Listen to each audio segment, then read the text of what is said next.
Welcome to the Coastal Carolina Taxpayers Association Wake Up Call Show, and we're glad that you could join us. And I'm Bob Griswold, and I'm going to turn it over to Mary. Hi, this is Mary Griswold. This is going to be the last of one of our Gen Z shows for a while, although we hope to do a reprise next year and see where everybody is. So I'm going to let our Gen Z people introduce themselves and one sentence about your background. My name is Emmanuel Ruiz. I'm from here in New Bern, and I'm a first-generation American. My name's Josh Kaur. I'm a city commissioner in Havelock, and yeah, that's it. I'm Dr. Hannah Kaur. I'm actually a professor at ECU. I'm actually a millennial, so I'm the outlier in this conversation. Okay. Hi, I'm Emily Boyd, and I am a junior music education student at East Carolina. Okay, now we're going to throw some questions at you and kind of let you sort them out. And again, it's just a roundtable discussion. It's not we're not pinning. There are anybody, no right answers. We're not pinning anybody against the wall. We're not using a piñata or whatever else. And You all have ideas about how things are and how things should be. What do you see as the strongest influence on those ideas? I'm going to start with M. I would have to say that the strongest influence on my ideas has to be social media. I mean, just look at my generation. We've been raised pretty much all on social media, and everything that we're used to consuming is on social media nowadays. So I think that seeing more personal posts from creators on social media platforms that's a lot of the time where I get my information is from more personal, more one-on-one accounts rather than large news sources. Okay. This somewhat relates to Emily's answer. I feel like I'm influenced most by experiences, things that I've seen, heard, felt, and the reason I say it relates somewhat to Emily's is because on social media I feel like there is this specific image of how people experience things. You know, you have to take it with a grain of salt. You're not looking necessarily at the way things actually are. And to that extent, you know, who's to say my experiences are altogether valid all the time? But they certainly affect a lot of the ideas and the ways I think about things. I think one of the biggest influences for me is looking back at history, and like when research is done on like, okay, this has been tried, here are the results of what happened with that.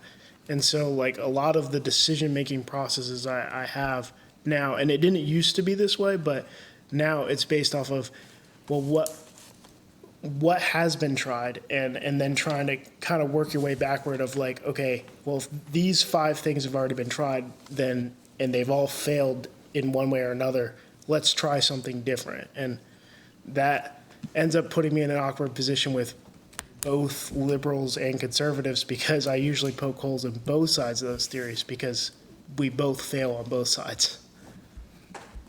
I would say, to summarize it all down to, if it's going to be any platform, it's going to be YouTube rather than social media. YouTube is just where I would watch longer form essays, lectures, and whatever it would be. But specifically, YouTube led me down the road into reading 2 books in specific. The Law by Friedrich Bastiat, which was basically my intro into political thought, and it's just basically framed everything else since then. And then about a year or maybe 2 years ago, a recent reading of The Servile State by Henry Belloc. That one was a big eye-opener for myself. It really reframed and had me get a better understanding of things. But fundamental to anything else, I think, is how we socialize. So it would be social media for some of us, but for me, it's going to be my church and my family. Having a distinctly Hispanic origin, just finding out, hey, how did that affect through my experience there, but also through the realm as a Christian, and seeing, hey, how has the church taught me, how have they raised me to believe? I want to go back to something Josh said because I think it is relevant to Generation Z. Jamestown and Plymouth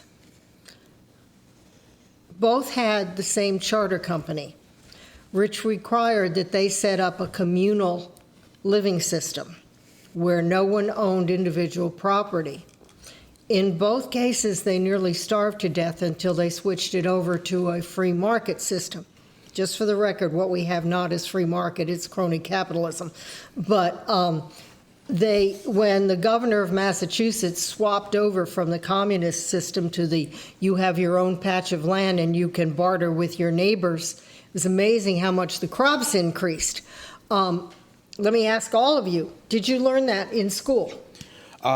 Yes and no, not the exact very line of events, but more or less the exact same framework. Rather than focusing on Plymouth, we focused on Jamestown. Mm-hmm. So in basic, yes, I'd say I got that information, and then just in a slightly different phrasing. Okay. I did not learn it in high school, although I'd have a different education background because I was homeschooled all the way up until college, and then I went to college. But I did learn it in college because the professor I had was more of an originalist, so his philosophy was very much about teaching the way things were so that you can understand the way things are. Mm-hmm. Yeah, mine would have been included in high school, so yeah. Yes, I took Turning Points and AP US History in high school, and I had a really great teacher who would often go into depth about those kinds of events and the kind of things that led up to those events happening. And so I did learn about those things in high school. Okay. Quick one. Now, Manny, you mentioned Frederick Bastiat and the law. Yes. Do you remember when that was originally published? Pardon? Do you know when that was originally published? That was right after the July days of the French in the French Revolt, so 1858. 1848, I believe. 48, right about then, yes. So it's amazing that it is a real document that has made it through the tests of time. Oh, it has, and with the other one, totally that one, relevant. It really is. Yeah, both of them. Servile State was written, I think, just 20 years after that as well. So you have these two really good books, both coming from French authors. There, going through this great time of revolution, giving great insights. Okay. As your generation comes into leadership, what are some of the things that you want to accomplish or change? One of the things, I've actually been kind of thinking about this ever since our last little segment together. I've been thinking about how a lot of the problems that we experience in our society, just at least economic-wise right now, are because of how much power these big corporations have over our government and over our political system. So if I had to change one thing, it would be how much involvement these big box companies have in our government. Mm-hmm. Hannah? This one's tricky for me because it feels so small scale compared to some of the other things that could be changed, but I'm just going to contextualize my answer based on who I am, which is an educator at the end of the day. I've been a part of and experienced education in the sense that I've been told what to think, not how to think. And so I think the biggest thing for me in terms of what I want to see accomplished or change would be, insofar as I can affect that change, is to teach students how to think, not necessarily what to be thinking, but how to have critical thinking on their own, which on the surface level seems like a simple thing. You would think that many would be able to move in that direction, but it's not the case as much anymore. So I would say that's something that I want to see change, because I feel like once that happens, it splinters off into other possibilities. Well, you can create a domino effect with that. Mm-hmm. Yeah. Very easily. And it's a bit more tangible for me in the sense of what could be changed. Yeah. I have a long list of things that I could go on, but I try to, in every time I see a lot of things happening, I try to prioritize what are the biggest things. And for me, I think in America, we have lost a sense of understanding the way the structure of America was intended to be. And one of the biggest things that we have lost is the ability for the states to individually stand up against the federal government. And part of that, I believe, came from the 17th Amendment. So for me, yes, one of my biggest things would be if I, were king for a day, could snap my fingers and make whatever happen, one of the first things I do is get rid of the 17th Amendment. Josh, can I get you to define the 17th Amendment for the public? The 17th Amendment was basically what it changed was it took the senators in the Senate from being elected by their general assemblies of their states and made it elected by the people. And the reason why I say that needs to be repealed is because what the intent was is the House of Representatives would represent the people's, opinions, and like the people's opinions can sway back and forth very quickly, but the states also had an interest in the federal government and how their federal government was run. So the senators would basically represent the states, while the representatives would represent the people. And the senators had the ability to be recalled by the individual state Absolutely. if they weren't representing the state properly. And I think the reason we've lost a lot of that is because we've basically said, states just don't matter in their voice. And it's like, no, states should matter because every state has a different way of thinking. One of the places that the 17th Amendment, having not been there, would have made a significant difference was in the passage of the recent Inflation Reduction Act, I believe it was called, that Senator Manchin voted for. Had we not had the 17th Amendment, he would have immediately been recalled for that vote. And I do And think he probably there's- wouldn't have voted that way had he known he was accountable to his state legislature. And not just with that vote and not just with that senator, but with a lot of votes, there would have been senators recalled because their state legislator would have said, you are not representing the interests of Yes. the state. Folks, we're going to break in, take a quick break, and listen to our sponsors and supporters. And thanks for staying with us.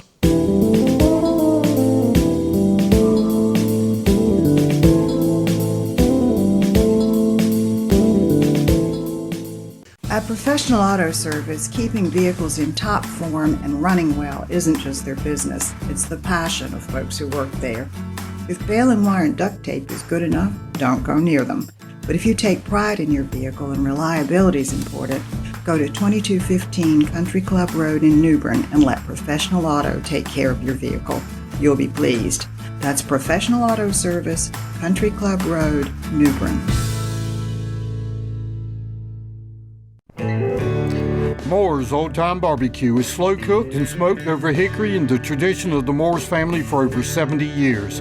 Moore's also serves fried chicken, cooked to order seafood, and homemade side dishes. Open 7 days a week in New Bern, Winterville, Morehead City, Swansboro, and Jacksonville. Moore's will cater and deliver anywhere you want your truly traditional barbecue and fixings delivered. And remember, if it's not Moore's, it's less.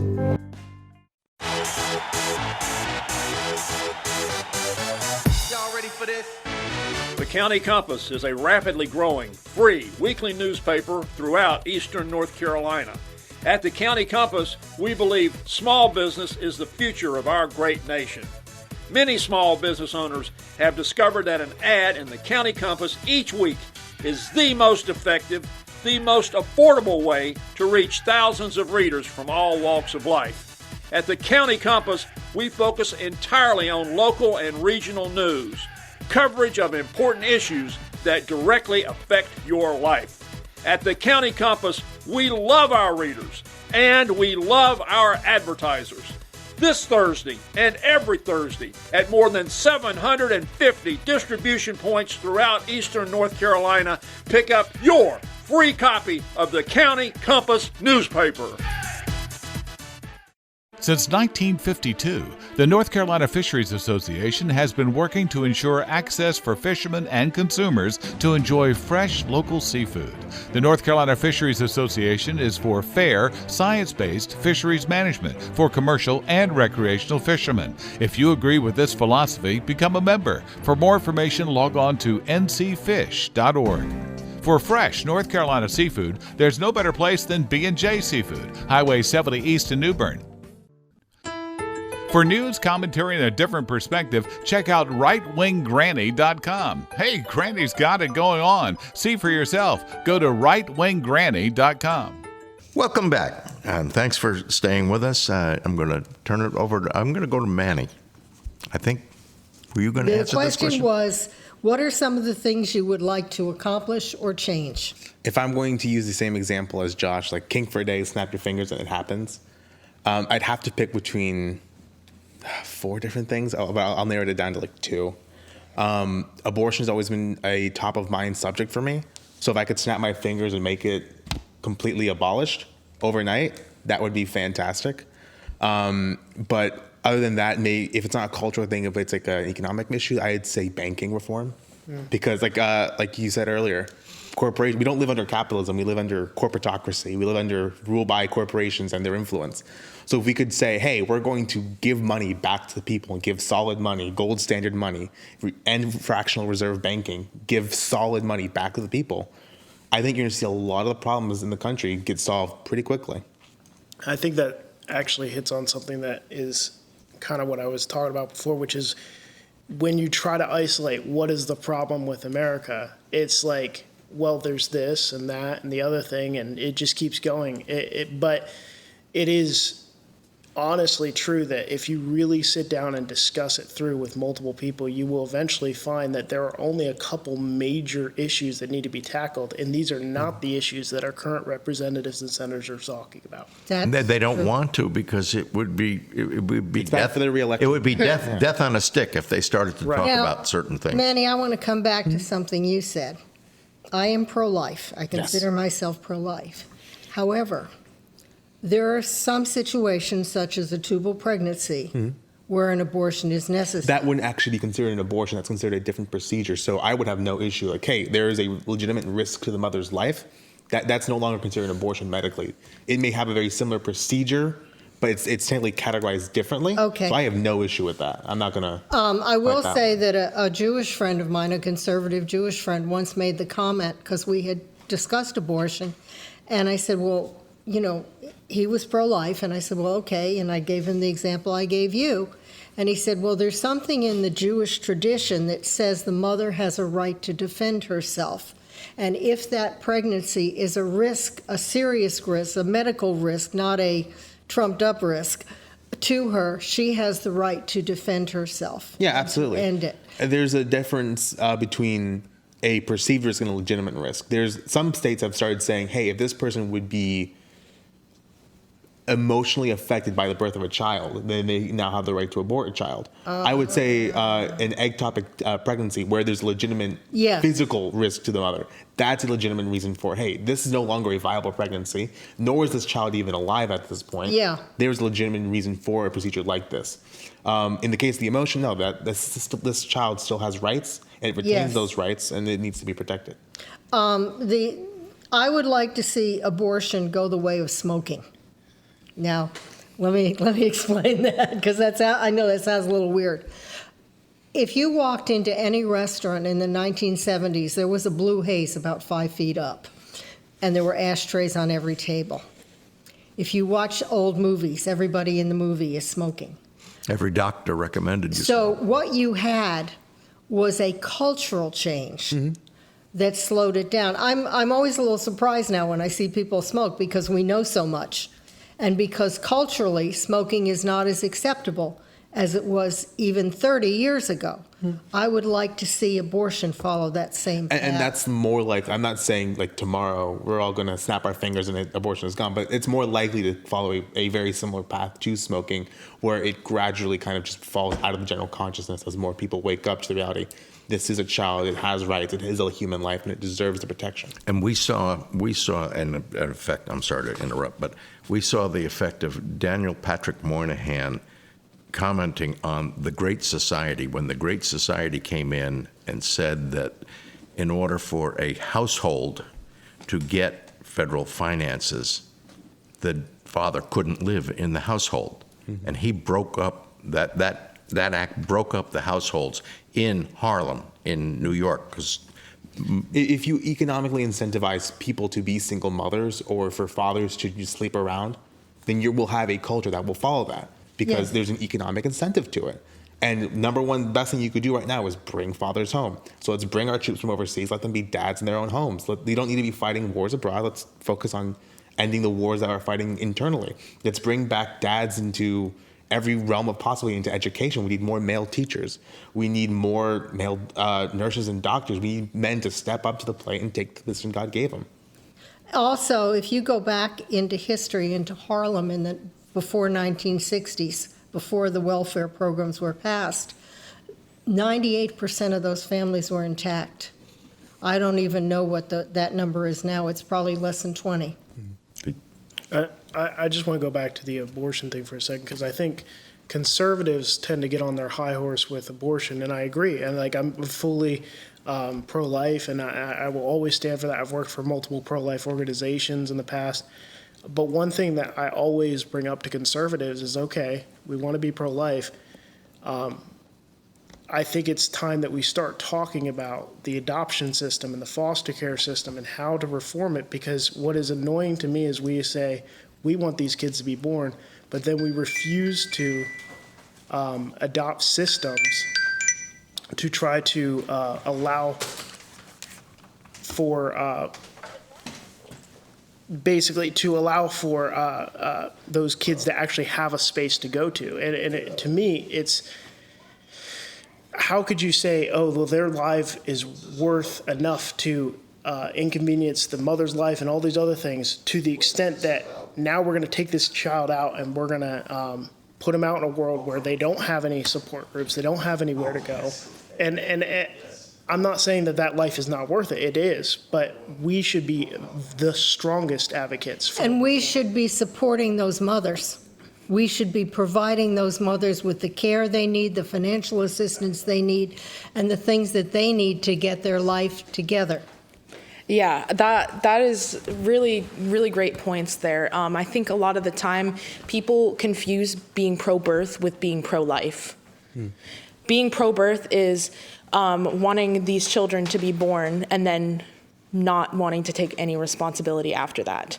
We, as you said, our adoption and foster care systems in this country are deplorable. They are. It's like, it makes me angry to talk about this because of how mistreated these children are being. But we're expecting them to go out into this world and we're giving them no assistance, and we're expecting them to be, to thrive in this country. But we're not giving them the things that they need to be successful in this country. I actually saw a thing done by a guy that I watch on YouTube. He's a House of Representatives in Virginia, or I guess they call them House of Delegates. But he was talking to a group of men, and he's like, men, it's our fault that we allow abortions to happen. He's like, you guys will do daddy things, but you're not willing to be a daddy. Don't do daddy things if you're not going to be a daddy. And I think that's on the men, because we need to understand, like, there are consequences for your actions. If you kill someone, you're going to go to jail. Like, everything you do has consequences. We need to own up to ourselves, and it's not just one side that has the problem. It's all across the board. Was that Delegate Freitas? Or? Yes. Highly recommend. I used to work for the gentleman. Highly recommend his podcast. What's his name? Show. Delegate Nick Freitas. Okay. Wonderful man. And on top of that, the fact of the matter is that a woman can get pregnant once every 9 months, or, with those weird pregnancies where one can happen, But a man can get as many women pregnant as he wants in a year. Right. So it's a matter of less of making the woman take responsibility, but also encouraging the man to take responsibility for their actions and to take responsibility for the things that they do, because it takes two to tango, right? Absolutely. And I completely agree. And it's to me, what infuriates me more than anything is these guys are like, oh, well, I couldn't help it. No, you made a decision to get this girl pregnant. You made that active decision. Don't sit here and then come back and be like, well, now I got an abortion because I don't have an option. You had an option. You could have not gotten her pregnant. And I'll actually probably add to that when we talk about one of our later questions about how we might be able to help this problem that we've got going on in our country. Okay. My next question is, what concerns you most about the future? The rise of secularism. We have a culture that is increasingly post-religious, post-God, and going towards the religion of science. Science has a role, and an very important role to follow. But when we make science the sole thing and end humanity and separate humanity from that science, now all we're looking at is materialism. We're looking at a cult which only seems to progress further and further. My biggest fear is the rise of transhumanism, This movement seeks to advance humanity by morphing it with machines. It's something I fear, and I think far too many of us in our generation are a little too open to it. Manny, can I ask you to define science? Because I'm going to split out.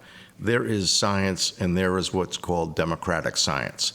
In other words, if a majority of people believe it, it has to be true. Science being defined as the study of nature. I love science. I could talk about it all day. I could talk about it for quite some time. But it's when we put science in a place it does not deserve to be, when we treat history like a science, when we treat culture like a science. Not everything can be defined by numbers and math. Some things are artistic. You can't define art using math. So you shouldn't use science to define art that way. I won't be able to get through this before we have to go on break, but what I would like to get into is the loss of civil society, being kind to one another. Keep going. My problem with American society right now is we used to be able to be Republican and Democrat and then sit there and be like, well, we agree on this. We had common American values, and I talked with Manny about this extensively, is what is it to be an American? What defines what an American truly is? And the truth is it's not an easy thing to define. Does race come into it? Does where you come from come into it? All these questions of what truly defines? Is it a hot dog and hamburger? Is that what America is? Or are we more than that? And I personally put it on the values that we have. And I think we all agree that we, for the most part, we want to be left alone to be able to do our own thing. We want to be able to have these rights to be able to think and speak the way we want to speak without government interference, without other people's interference. Those fundamental freedoms are who America is. Today in America, all you see is everyone yelling. No one wants to talk. And that's not constructive. You will only see ourselves turn inward and fight each other inward. And as Lincoln said, they're not going to take us by force. We're going to destroy ourselves, basically. We are a long way from the days when, after the legislature session, Ronald Reagan and Tip O'Neill would go out for a beer. Thank you, folks, for staying with us. We did go a little bit over time, and I think it was greatly appreciated that we could go over time and that we've got that flexibility. Please stay with us.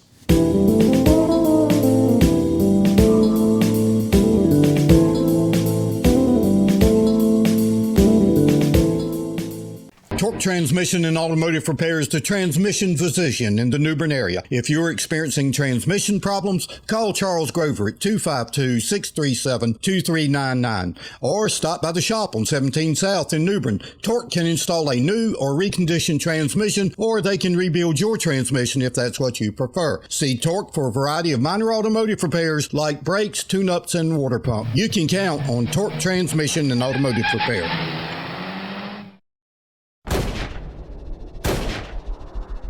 Hey folks, here's a tip.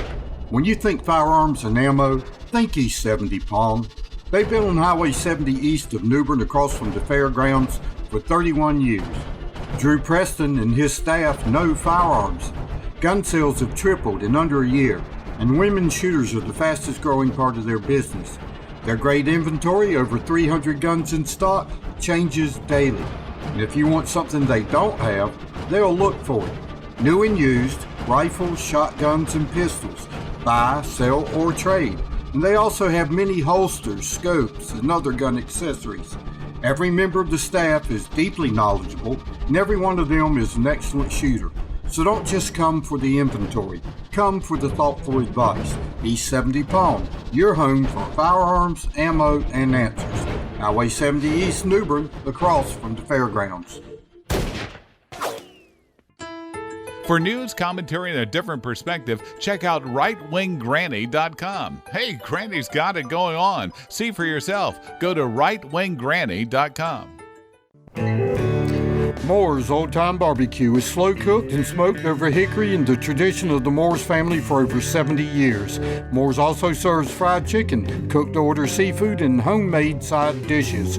Open 7 days a week in New Bern, Winterville, Morehead City, Swansboro, and Jacksonville. Moore's will cater and deliver anywhere you want your truly traditional barbecue and fixings delivered. And remember, if it's not Moore's, it's less. Okay. Well, I know I mentioned earlier as an educator, I kind of contextualized my answer surrounding who I am, helping kids and how to think as opposed to what to think. And I am encouraged a lot of times by my students just to pick up of where my husband left off. I've been thinking a lot about prioritizing connection over convincing others. It's something that I walk into my classrooms trying to emphasize for my students. And I found, walking in, I was expecting a lot of this heat, a lot of this tension with my students, that they were going to be arguing and up in arms about some of the topics we would bring in. And it was the opposite. They were very willing and open and wanted to engage with one another. And that surprised me, and I think it highlighted the difference between my generation and theirs, because I remember being in college, being in a poli-sci class. You were heated. People were sweating by the time they left the classroom, right? And I don't find that to be the case, at least not in my classroom. And so I am hopeful for that kind of change to happen. I don't know what role I could play in it, but I do see good things happening in terms of them moving towards connection and a version of accepting one another that isn't this forced acceptance, or at least yelling at each other in the name of you need to accept me, but being more along the lines of listening to one another, actively listening to one another and finding a basis. So what I'm going to say is pretty much going to be kind of piggybacking off of what Josh and Hannah said. I just hope for more kindness and acceptance in our society, and just acceptance of people being their most authentic selves, being their most authentic versions of themselves. There is a lot of bitterness and anger and just unfriendliness in this country now, and it's like we've said before, it's more. There's a lot more of people yelling at each other rather than them trying to actually have a genuine conversation with each other, and they're not looking for connection. They're looking to tell you why they think that they are right or why they think that what you say is wrong. And I just hope that in our society we can hopefully teach the new generations just to be more open to what another person has to say, and just to be more kind, because you don't know what's happening in other people's lives, and you can't even pretend like you do just looking at them on the outside. So I just want to go back and make sure I'm qualifying what I mean when I say acceptance, and I want to make sure Emily and I are on the same page when we're saying this.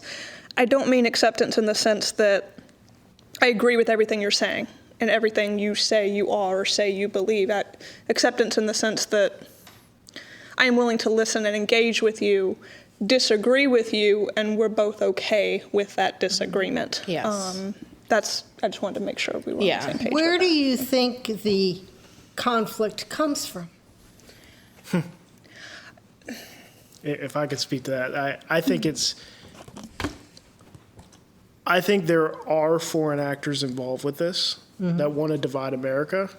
I also believe that there are internal incentives to have divide. I mean, think about it just take the media, for example.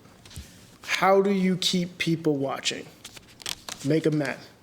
Make them mad. It's so easy to make people mad, and once they're mad, you're going to stay engaged. It's so much easier to do negative campaigning than it is to do positive campaigning, because negative things stick with people. Bad news spreads. And just like you could go time after time and look at example after example of that happening. So I do think there is an element of foreign actors involved in trying to divide us, but I truly believe it's just our corporate structure and the cronyism and all that stuff that has caused the idea of like, well, we want to divide ourselves because we want to be angry at each other. Well, also every bit of news now is based on if it bleeds, it leads. that you always, and the news cycle is, again, is not a 24-hour news cycle. It is a 30-minute news cycle. Every 30 minutes you hear that same bad. So kind of just to add on that, I agree with that. I think that another reason for why we have so much tension in the country right now is because I mean, when I was taking APUSH in high school, one of the things that we spent a lot of time talking about was the idea of nationalism in our country.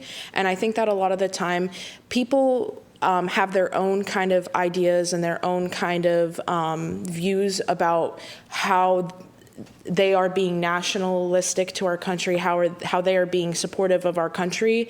And I think because everyone's views of what they do is so drastically different, everyone is just kind of like on their high horse about this. Everyone thinks that what they're doing is their embodiment of the country, but you know, everyone is so different that they can't understand that other people have different views than them. It's easier to say I'm right than to say we might both have a point here. Absolutely. Okay. In your education, did you learn about the founding documents of America? Absolutely. I learned them front, back, you know, in between the lines. We talked about everything. And I seriously had a great history teacher who made sure that I was very educated about the history of this country. Okay.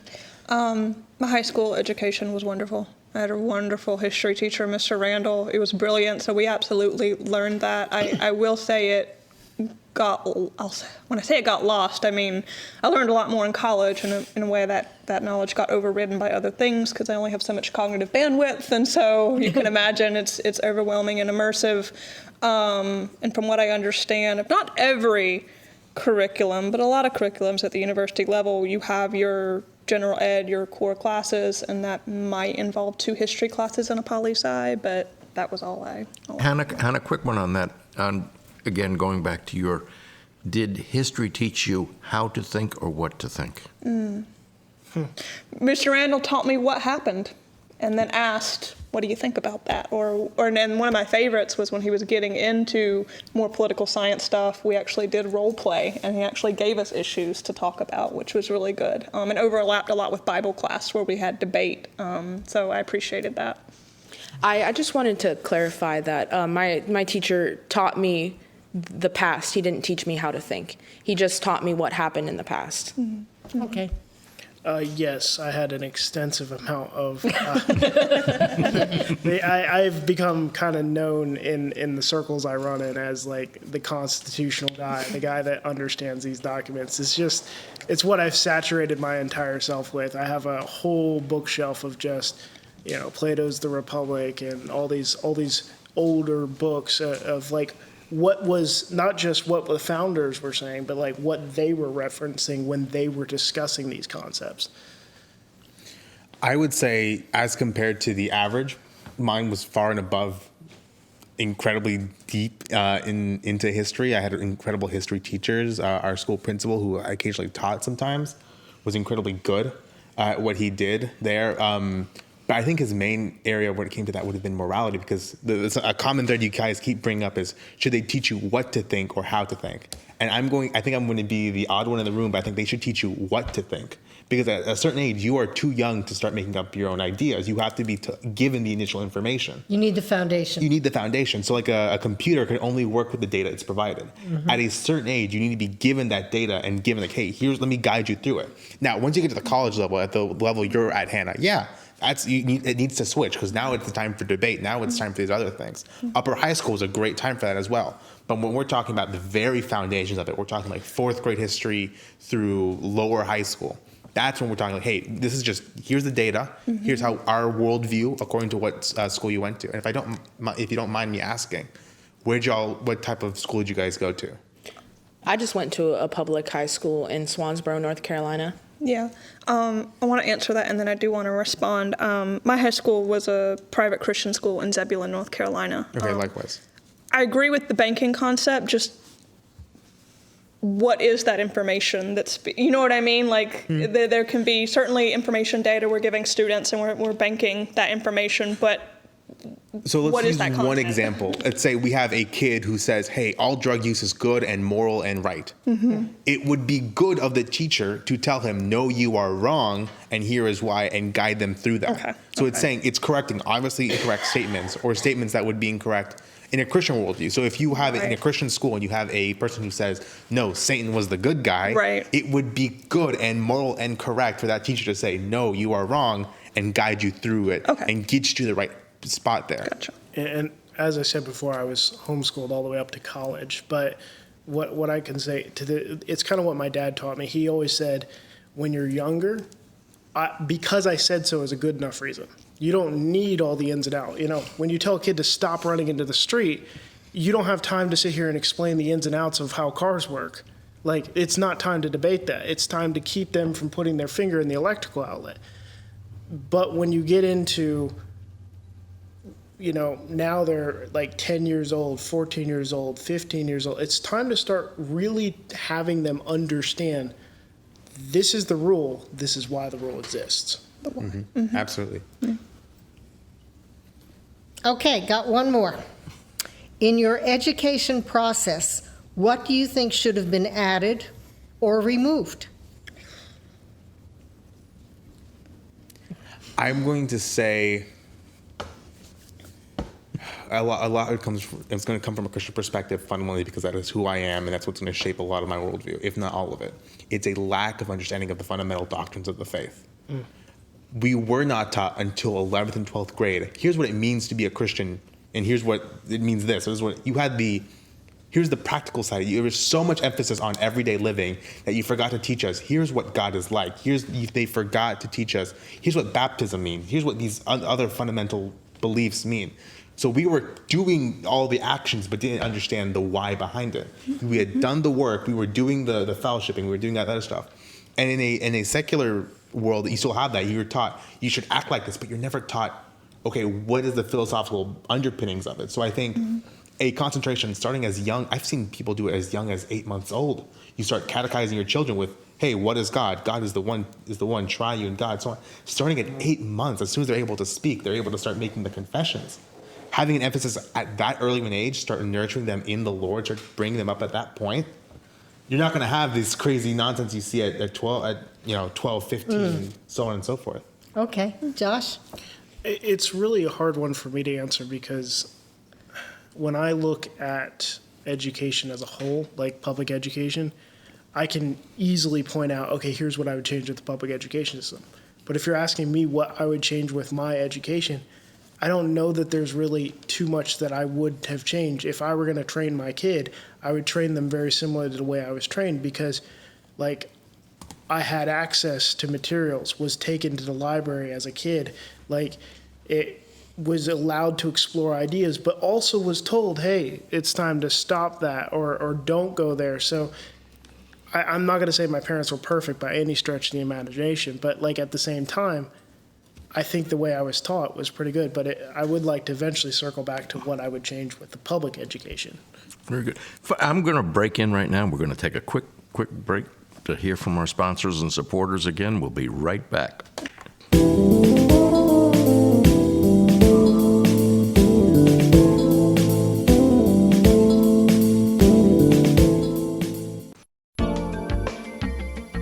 People who learn to do something well and do it often get very good at it.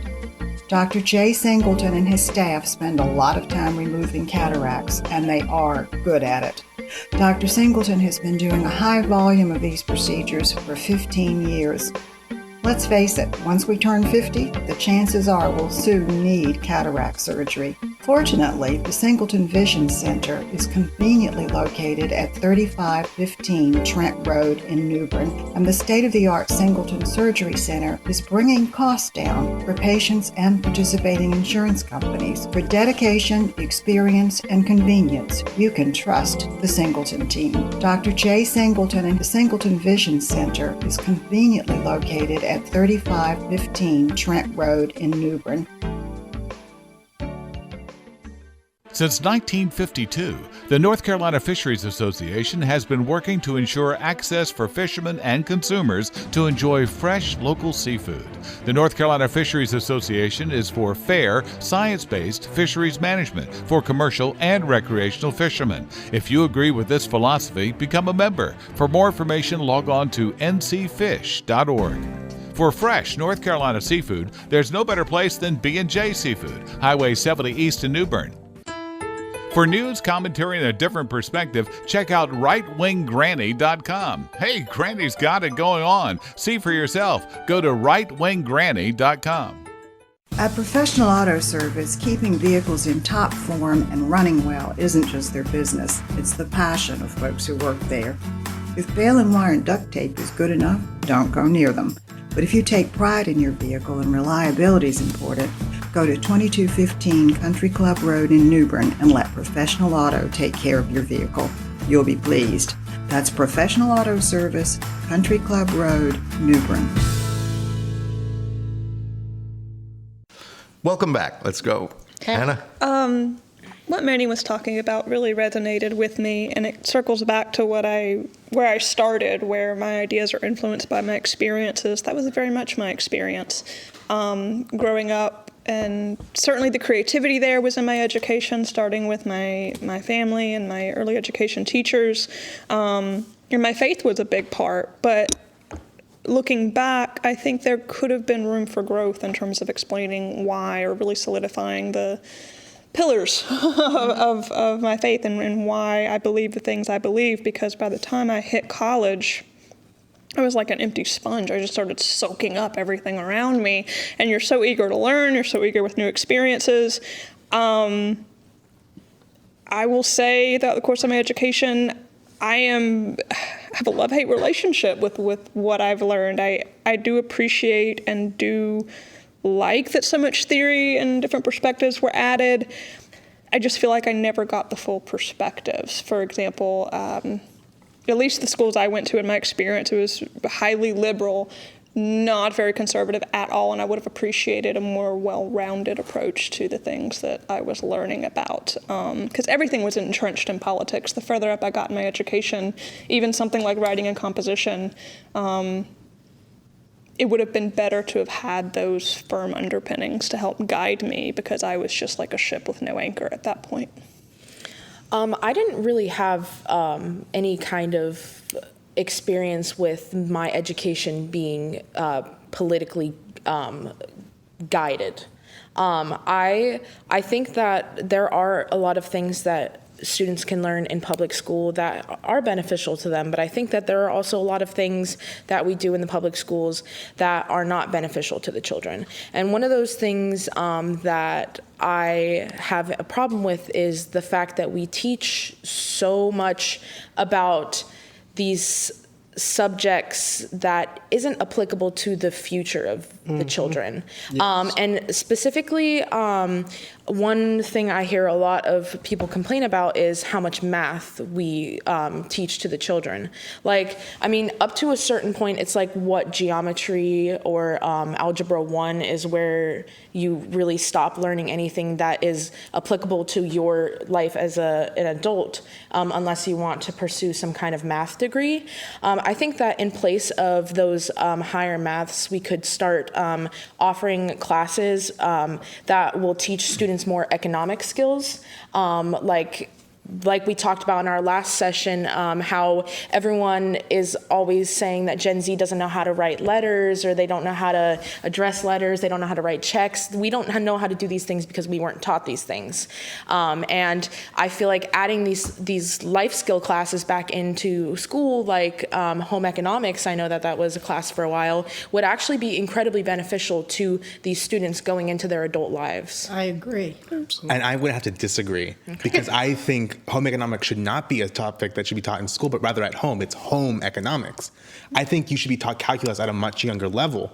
I think we've made it too easy. We've seen students who can achieve a lot more and are not able to do, look at the burnout gifted kid. He can do a lot more if he was given the motivation and the activities and the possibility of achieving more.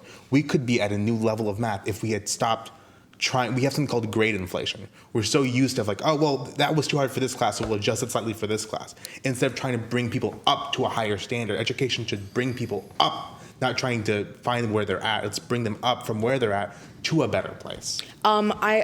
I would have to say I think that's very wishful thinking. As much as I would like to believe that offering these higher math classes and offering these things will be beneficial to the students, as that gifted kid that burnt out, I can tell you that there are way too many factors that go into a child's education and go into how the classrooms are run and go into classroom management. Then there are a lot of things that go into this of teaching of students. And when you start asking them to learn these things that they know are not going to be useful to their adult lives, and that you know are not going to be useful in their adult lives, that's when you start losing them. And that's when you start losing the learning, and it starts becoming less of learning and more they're being forced to be there.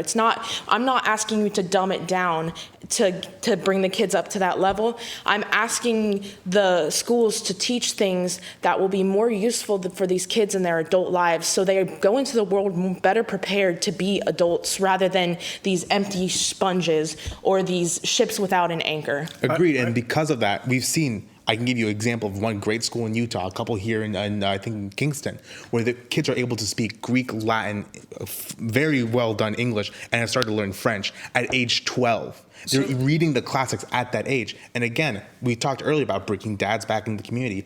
A lot of this stuff should be done by parents when it comes to the home economic stuff. And the thing is, our current economic structures, our current systems of governments and all the rest don't allow parents to be parents. And because of that, we've left parenting up to teachers, and teachers don't have the power to discipline. Teachers don't have the power to be parents because it's not their job. We don't let parents be parents, and we don't let teachers truly be teachers. You and I agree on that. I actually agree with you on Emily on the fact of like the way we teach education should be applicable. And I think instead of the way we have set up our entire classroom system is designed to be an industrial classroom. The whole purpose is to crank out cookie cutter citizens that are intentionally designed to be like the way that we want them to be able to work in this world. The problem is you have some people that are brilliant at math, but are not good at literally anything else. You have other people that are great at art, but are terrible at math, and that's okay. And what we need to be able to, instead of saying, oh, we're going to lift everybody up, everybody's got to learn Greek and Latin, which, by the way, Greek and Latin, they have their uses. I'm Absolutely. not saying everyone does. But instead of having it be a industrialized education system, let's, just like we should with the government, decentralize it and instead make it more applicable to the student. So if the student has this knack for fixing cars, we make him the best mechanic in the world. Mm-hmm. And that's the problem with our system is we are so focused on the education system as far as curriculum goes, instead of customizing that curriculum for the student. And I would agree. And that's an example. If I had more time, I'd go into this more, but we have to use children as if they were wood. You work with the grain, never against it. So if you have a kid who's great with the mechanical stuff, you put him into a place where he can start learning that stuff. I'm not saying every single child needs to be able to learn Greek, Latin, and all the rest. I'm saying a lot of our children have the potential to do it and should be given the opportunity to do it, but our current system doesn't let them do it because we're doing these other things. I have to also push back against the notion of it has to be economical. It needs to be teaching them practical skills. Who defines what that is? There's a great book back from the 60s who goes over the problem with that system, because who defines what is going to be the job of the future? Those things constantly change. You can't have the government or some other system say that. Ideally, yes, it could be a free market system where you have different ideas. That would be wonderful. But under our current system, when we talk about classes need to teach them this, this, and this, one, you take that away from parents, and two, you have government define what the job of the future is rather than letting the market decide. I want to cut shouldn't in be public just education. a minute because I want to show you a different angle on this. Students should prepare children for the real world. I totally agree with that. And one of my favorite teachers when my kids were growing up was a teacher who taught them how to read a map, balance a checkbook, understand a commercial, make a shopping list, and create a budget. How many of those skills are now obsolete?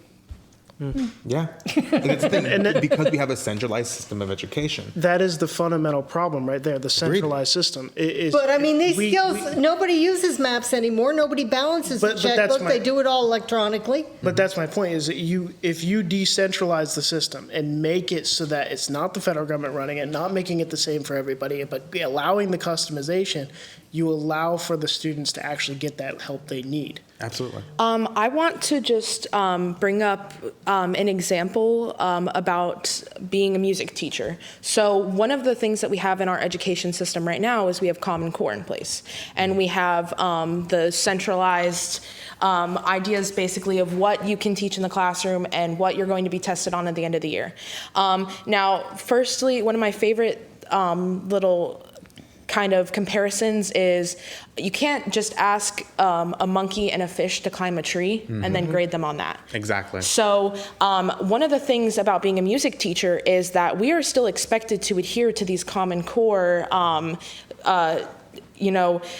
categories. And but how, as a music teacher, can you test your students on their creative abilities and on their ability to be a musician when being a musician and being an artist is so non-linear? Subjective. It is. Yes. It is so personal to the student themselves. Right. So when I think about education, that's one of the things that I really think about is, yes, this may seem like a great idea to all of the students, but when you really get down to the meat of it, when you really get into that classroom and you start working with those students, every single student is different. One of the biggest flaws I see that we ever brought into the education system is the No Child Left Behind. Because what we basically said is instead of bringing up children and helping them not fall behind, instead of doing that, we brought back the overachievers and basically said everybody must be equal. It's like, no, you don't build up the weak by beating down the strong. You don't do that. Exactly. Go for it. Anybody I have feel like we've danced around all over the place in this conversation. It's hard to pin down exactly where I'm going to fall, but I will say I do think you're onto something. I go back and forth on decentralizing or centralizing education. I have mixed feelings about it because my mind always goes back to what kind of access do kids have, and sometimes that's as simple as what kind of parents do these kids have. Yeah. You know, I'll leave it there. And its secularization has caused a lot of things that we are going to have a lot of repercussions for in the future. That's right. Well, folks, we went into overtime on this show.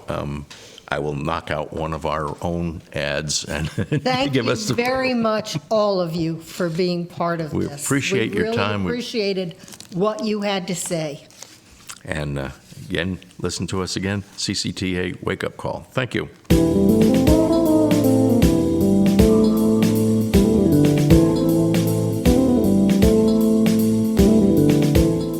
Torque Transmission and Automotive Repair is the transmission physician in the New Bern area. If you're experiencing transmission problems, call Charles Grover at 252-637-2399 or stop by the shop on 17 South in New Bern. Torque can install a new or reconditioned transmission, or they can rebuild your transmission if that's what you prefer. See Torque for a variety of minor automotive repairs like brakes, tune-ups, and water pump. You can count on Torque Transmission and Automotive Repair.